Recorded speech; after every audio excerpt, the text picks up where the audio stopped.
windows once you go down. You must be crazy if you think that I'ma slow down. Don't wanna hear it talking shit, fuck the drama. Keep it coming, I'ma send you to your mama. Mr. Whip, whip, whip, with the gun down. Drop it off. রাত তখন 2টা।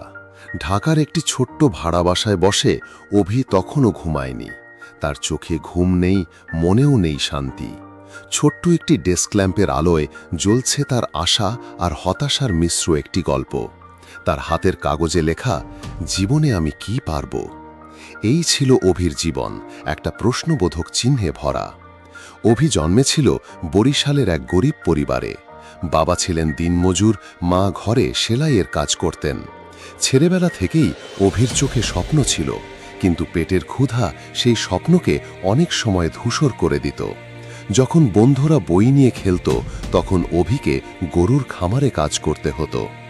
একদিন স্কুলে মাস্টারমশাই বলেছিলেন, অভি, তুই যদি মন দিস, একদিন তোকে সবার সামনে বক্তৃতা দিতে দেখব। সেই কথা যেন অভির জীবনের প্রথম আশার আলো। কিন্তু ভাগ্য কি কাউকে সহজে আশা পূরণ করতে দেয়? এসএসসির ফলাফলে অভি ভালো করল, কিন্তু কলেজে ভর্তি হওয়া ছিল বিলাসিতা। বাবা মা কেঁদে ফেলল, বাবা, তোকে কিভাবে পড়াবো? অভি তখন সিদ্ধান্ত নিল, রাতের বেলা দোকানে কাজ করবে, দিনে ক্লাসে যাবে। দিন কাটে, রাত কাটে, অভি ক্লান্ত হয়, তবুও হারে না। ভাঙা স্যান্ডেল, ছেঁড়া জামা, তাতে কি আসে যায়? তার তো স্বপ্ন আছে। হ্যাঁ, অভি স্বপ্ন দেখে একদিন সে হবে বড় একজন বক্তা, লাখো মানুষের সামনে বলবে, তোমরা পারবে। কিন্তু জীবন তো সহজ গল্প না। একদিন দোকান থেকে ফেরার পথে অ্যাক্সিডেন্ট হলো। মাথায় আঘাত, হাসপাতালের বেডে পড়ে রইল 7 দিন।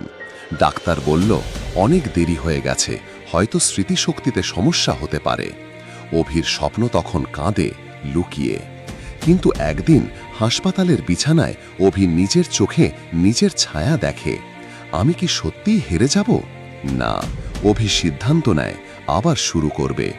এবার সে শুধু পড়াশোনা নয়, নিজের কথাগুলো লেখে, কবিতা, ছোট গল্প, নিজের জীবন দিয়ে গড়া লাইন। হারা মানুষ বলে কিছু নেই, হার মানা মানুষই হেরে যায়। ফেসবুকে একদিন তার একটা পোস্ট ভাইরাল হয়, হাজার হাজার শেয়ার, মেসেজ, ভাই, আপনার লেখায় আমি নতুন করে বাঁচতে শিখেছি। এই প্রথমবার অভি বুঝতে পারল, সে শুধু লেখে না, সে মানুষ গড়ার কাজ করে। সেই থেকে শুরু মঞ্চে বক্তৃতা, ইউটিউব চ্যানেল, মানুষের পাশে দাঁড়ানো। একদিন এক স্কুলে বক্তৃতা দিতে গিয়ে দেখে সেই পুরনো মাস্টারমশাই বসে আছেন দর্শকদের মাঝে। চোখে পানি নিয়ে তিনি বললেন, অভি, আমি তোকে বলেছিলাম তুই পারবি, আর আজ তুই সেই কথা সত্যি করেছিস। অভি তখন বলল, স্যার, আপনি একদিন আশার আলো দিয়েছিলেন, আজ আমি সেই আলো অন্যদের মাঝে ছড়িয়ে দিচ্ছি। আজ অভি লাখো মানুষের প্রেরণা।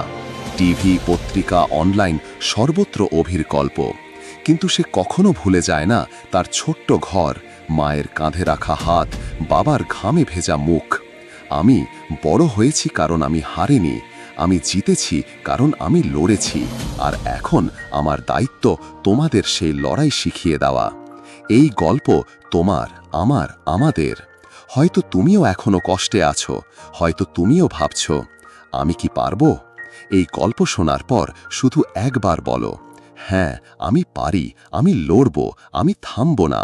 কারণ জীবনে হারা মানে শেষ নয়, হারা মানে আবার লড়ার শুরু।